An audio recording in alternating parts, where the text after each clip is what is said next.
बिस्मिल्लाहिर्रहमानिर्रहीम। मोहतरम नाज़रीन ग्रामी, अस्सलामु अलैकुम। आप देख रहे हैं यूट्यूब चैनल और मैं हूं आपका मेज़बान सलीम ज़िया, आपसे मुखातब हूं।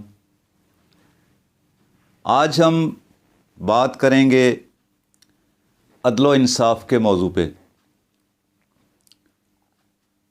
कुरान मजीद फ़ुरक़ान हमीद में इरशाद होता है कि ए लोगो, ए मोमनो, अगर दो कबाइल आपस में झगड़ पड़ें तो उनके माबैन सुलह करवा दिया करो और अदल व इंसाफ पे मबनी सुलह। यानी अगर कोई कबीला किसी कबीले पे ज़्यादती करता है तो आप उस कबीले के साथ हो जाओ जिसके साथ ज़्यादती हो रही है और दूसरे कबीले का हाथ रोको और तब तक उनका साथ देते रहो जब तक वो कबीला राह रास्त पे ना आ जाए।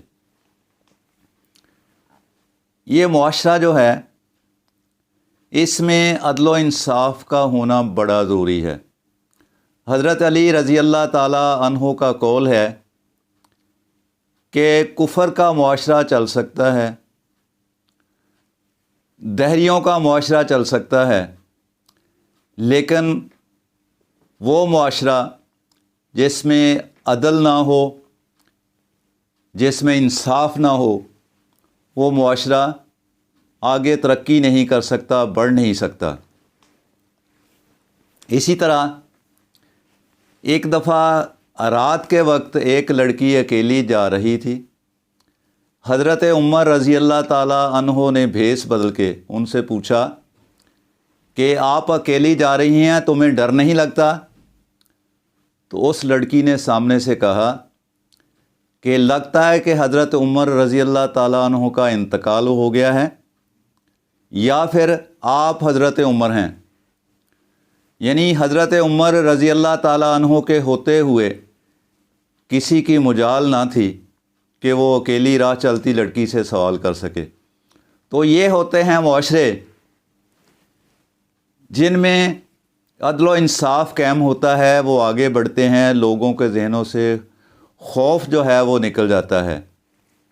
इसका अगर हम तकाबली जायज़ा लें हमारे इस मौजूदा दौर से, इस मौजूदा ज़माने से, तो हर जगह ये फिर वही बातें होती हैं घसी पिटी के। हर जगह हालात इतने नाजुक हैं, इतने संगीन हैं कि कोई अदारा अपना काम करता हुआ नज़र नहीं आता। तो अदल में ये सारे अदारे भी आते हैं। देखें, अगर बंदा एक डॉक्टर है, वो अपने पेशे से इंसाफ नहीं करता तो नाइंसाफ़ी तो वो भी कर रहा होता है। अगर एक टीचर है, वो अपने तालिब इल्मों के साथ, अपने महकमे के साथ अपने फ़राइज़ मनसबी जो है वो सही तरीके से नहीं निभा रहा होता तो मैं समझता हूँ कि नाइंसाफ़ी तो वो भी कर रहा होता है, अदल तो वो भी नहीं कर रहा होता।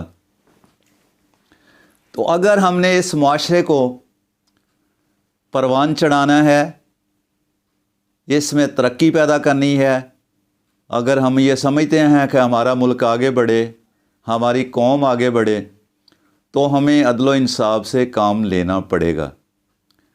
यानी ये नाप तोल में कमी नहीं होना चाहिए। बोलने में मैं समझता हूँ, बात करने में, गुफ्तगू करने में हमें अदल से काम लेना चाहिए कि किसी के साथ ज़्यादती ना करें और किसी के साथ नाइंसाफ़ी ना करें। हमें बड़ा सोचना पड़ेगा, हमें ये देखना पड़ेगा। और ये सारे के सारे ये ताने बाने जो हैं, ये जब तक हम अपने असलाफ़ की नकल नहीं करेंगे, अपने असलाफ़ की इक़दार को नहीं करें देखेंगे। जिस तरह अल्लामा साहब ने कहा ना कि यूँ तो सैयद भी हो, मिर्ज़ा भी हो, अफ़गान भी हो, तुम सभी कुछ हो, बताओ तो सही मुसलमान भी हो। ज़ाहिर में मुसलमान हो तो बातन में हनूद, तुम मुसलमान हो जिन्हें देखकर शर्माए यहूद। थे तो वो आबा तुम्हारे ही, लेकिन तुम क्या हो, हाथ पे हाथ धरे मुंतज़र फ़रदा हो। वो मुअज़्ज़ज़ थे ज़माने में मुसलमान होकर اور تم خار ہوئے تارک قرآن ہو کر۔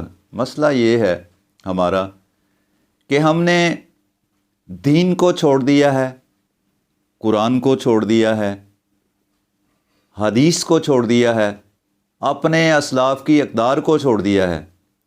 اگر ہم نے آگے بڑھنا ہے، چونکہ وہ لوگ عین دین پر تھے، عین اسلام پر تھے، صحیح راستے پہ تھے، صراط مستقیم کے وہ راہی تھے، تو ان کی قدروں کو، ان کی اقدار کو جب تک ہم اپنائیں گے نہیں، وہ جس طرح ہے نا کہ